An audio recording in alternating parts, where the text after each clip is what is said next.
जब सुने के होई भोजपुरी गाना बस बजे के चाही गाना।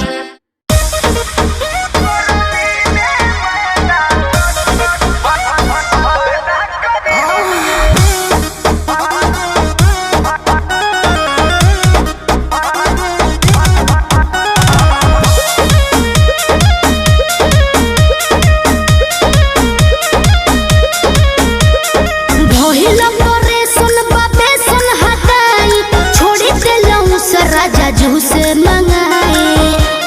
सुनते हैं जी का हो अरे भोलो करे सुन बाबे सुन हटाई छोड़े देलऊ सारा जजू से मंगाए नहीं सुई दवाई न पैदा करी गरमी में काजी गरमी में मैदा फायदा करी हो गरमी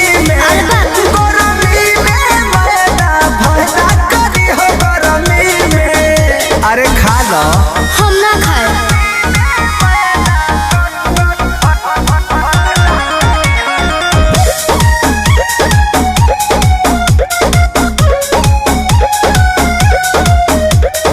डॉक्टर से हमरा तो माना बा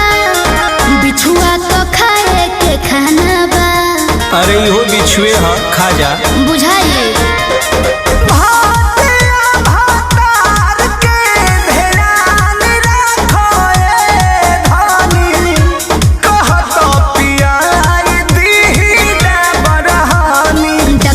से हमरा तो माना बा बिछुआ तो खाए के खाना बा। नहीं साइड इफेक्ट न पैदा करी रोई जाना तनी गरमी में का हो गरमी में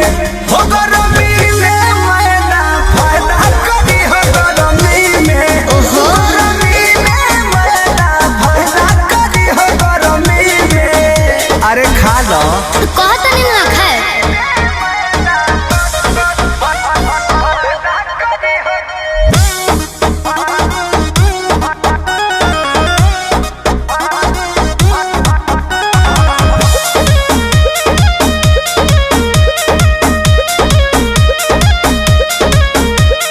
कृष्णा पे दर्दिया प्रमोद जी रहुआ से बारे अनुरोध जी मान जाइए ना।